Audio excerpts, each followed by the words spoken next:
My name is Joe Thomas. I'm State Fire Marshal for the state of Maine. I'm really happy to be here tonight to be able to show you this demonstration of our side-by-side trailer. The intent of this is to really give the graphics of what goes on in structure fires now and the true meaning of a residential sprinkler system to the life safety of the family in that home.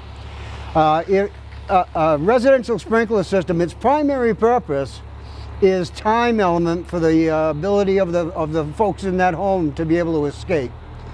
As I mentioned the last time we were down here with the session that we had previously, if you noted it in my program, one of the big points that we make now is a scientific study which was just recently done by the National Institute of Standards and Technology. And they did a test that was totally focused on the survivability of people in a building. We in the fire service have been seeing a dynamic change in fire behavior over time. And so NIST did that actual study for us to be able to determine what was going on. And what we really learned is that fire behavior has changed with the modern materials that we're putting into our homes. With what we used to refer to as legacy products in our homes, such as cottons, wools, non-synthetic materials, non-petroleum-based materials, plastics, we were able to actually work a fire scene inside of a structure where we saw factors that did not bring us to flashover for a range of anywhere from 18 to 29 minutes. And what we're seeing now is we're seeing flashover in 3 to 4 minutes. So it's that study that tells us if we're actually parked in front of that building, is about the only way we're going to beat flashover, because we just don't have the time to work with. And this is a clear indication of that circumstance for you. Understand that when a building goes to flashover, even prior to that, when you're in the range of temperatures in that building, upwards of 500 plus degrees, survivability has gone away. Under normal circumstances where people say, well, we got smoke detectors, you've got 30 seconds before that smoke detector even reacts to the basic fire. So now take 3 minutes for survivability, take a half a minute off of that for the smoke detector to even warn you, and look at the time that you're looking at to be able to escape in the fire. Hopefully it happens in the daytime so you're not sound asleep having to react to that. So what we're going to do here today is we have got two exact simulations set up that would be a typical residential room, same furniture in both settings, same types of materials. We're going to show you the difference between what happens in a non-sprinkled occupancy versus a sprinkled occupancy.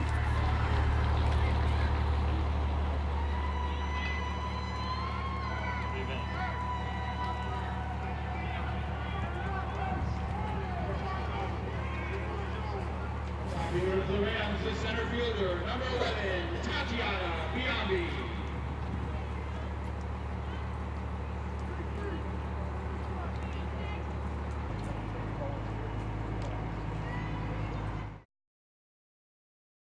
The source of the fire for both rooms is the exact same thing. It's going to be trash in a waste can that would be the ignition source for the fire in the home.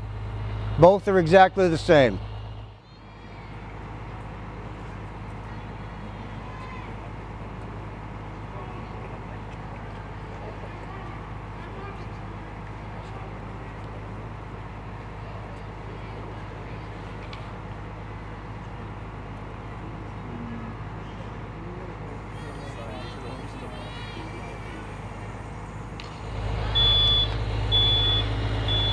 Okay, there's your about 30 seconds from the time of ignition. You've got your smoke detector going off.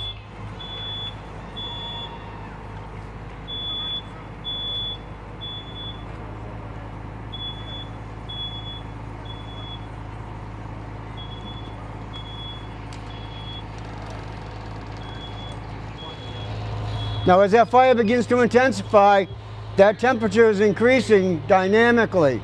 For every 4 degrees that a fire increases in temperature, the intensity of the fire behavior itself actually quadruples.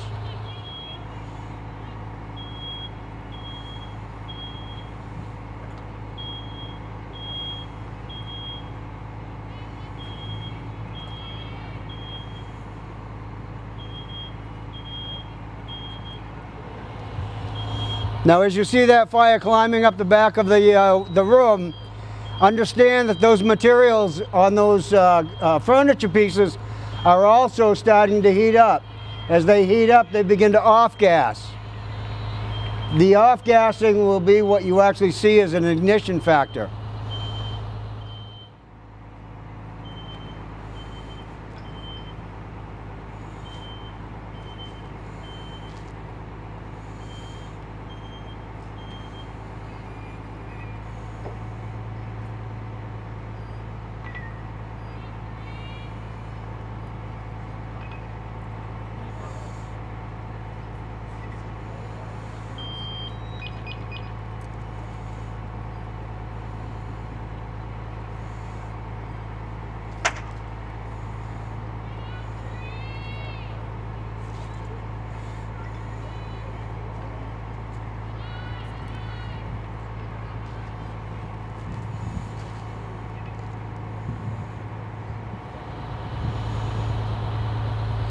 Given the ceiling temperatures that you're seeing now, you're in the range of 500 to 1500 degrees. Survivability is gone. That's what we refer to as flashover.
Now if you can see in the sprinkled room, we've got the fire coming out of the trash can, starting to climb the back curtains, same as the other side. We're about a minute and a half into it. There's the sprinkler activating.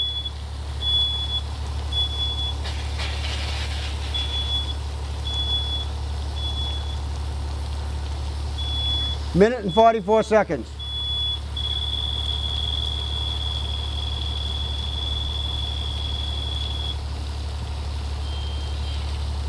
Good. So that's the difference between the two situations. That's what gives people the ability to actually get out of their home when they do have a fire in there. And to be truthful with you, even though it's intended for a life safety system, it's doing more just as well to protect the property, because given the time frame, as I indicated, if you had complete flashover in less than 3 minutes, like we did on the other side, your fire trucks haven't even left the station yet from the time of the call. So there's no way they can beat the science of that time. What was the temperature when you had the flashover here on the north side? It would have been 1500, 500, probably closer to 1200 degrees average. Okay. And then what was the temperature when the sprinklers were going on? It would have only gone at 165 degrees at the setting of the head.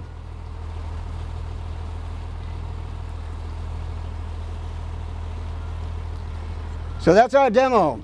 The difference between sprinkled and non-sprinkled. Thank you. You're welcome.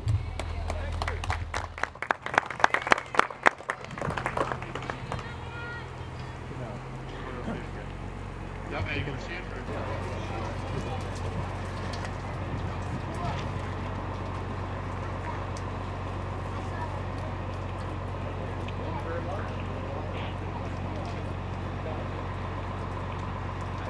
Seriously, start taking pictures of them.